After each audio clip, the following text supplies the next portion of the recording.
Picked up another Com-Pac 16. This is 1983.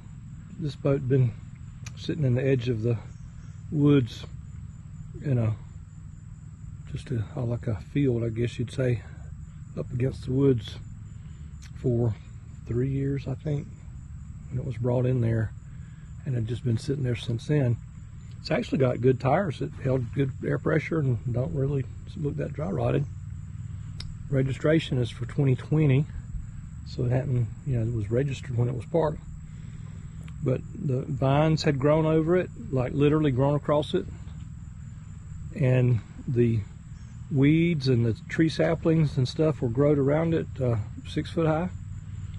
I literally had to chop the vines off of it to get it out.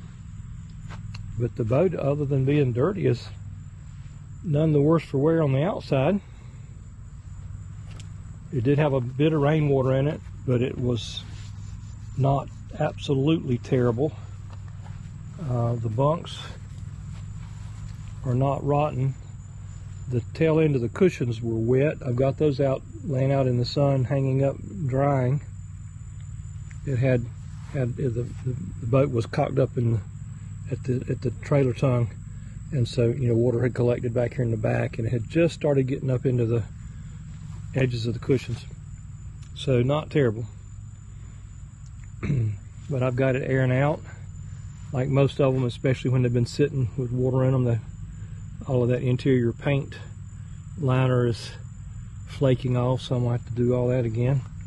It's got a nice half-inch thick acrylic or plexiglass smoked hatch.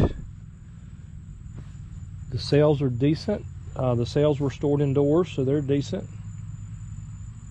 Got a 2 horsepower Honda outboard that comes with it. And hopefully it'll clean up okay. You can see here where the vines had attached themselves, where I pulled off the vines. All these were the little root tendrils or whatever had tried to stick to the shell coat. So they're always fun to get off, but like I said, vines had just grown across it. It most likely is leaking at the rub rail, like they usually do when they've been neglected.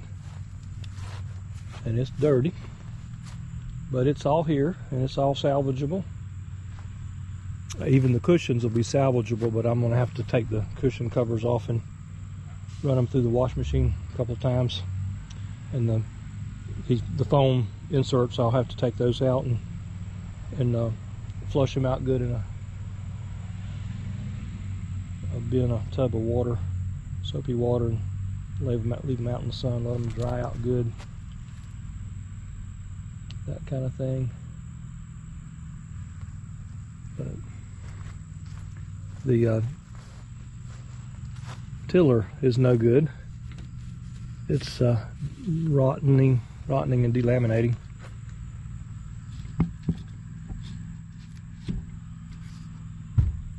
Not sure what that came off of. Certainly don't think that was original. So I'll have to make or order a tiller handle.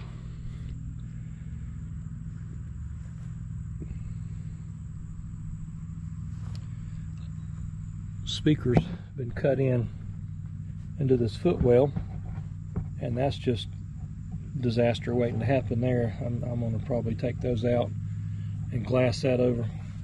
Take them both out and glass it over. It has been wired for lights, for navigation lights. It's got here where it was plug-in mount, and then there's the switch for the lights, which froze up. Got a Hawkeye depth finder on it. I hope that works.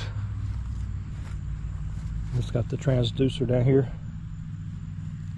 You put it under the ladder, which is right where your foot's going to hit it climbing in and out of the boat off the ladder, but I guess it'll be okay. It looks like at some point it had a bimini top on it. Don't have that. It does have this little framework here that supports the mast in the down position, and I'm kind of assuming that maybe that was also part of the Bimini framework, I would guess. Don't know for sure. Anyway, it's missing the fender on this wheel, or over this wheel. I pulled it an hour and a half home, close to an hour and a half home, and the wheels and the bearings and the all didn't overheat, and the tires did fine, no problem.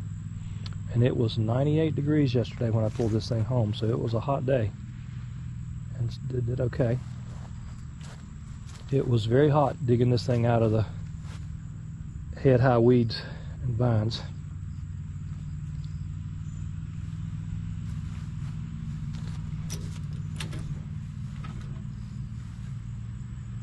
Interior, I'm gonna have to do a little bit of cleaning up on the interior for sure. It has a stereo system in it. Don't know if it works. It's got some other doodads in there. I'm just not sure what I got. I've got to do some scraping and cleaning of that overhead paint liner before I get in there and do much, because it's just going to get everywhere. I'll probably just rig up a low pressure water pressure washer, and just get in there with a short nozzle and just with some safety gear, and just literally pressure wash the inside of the boat with a shop vac running to keep the water pumped out. The concrete floor, I did pull the carpet up. The concrete floor looks like it's in good shape, you know, from the top of the keel. It's not all the pieces like they are sometimes. Look pretty good. So other than these speakers, I don't like these speakers being cut down there. That's just inviting, you know, rainwater to get in the boat. And of course, this whole thing was full of leaves and debris.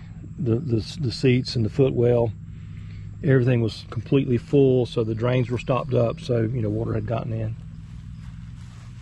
But that's what happens when you don't take care of them and use them.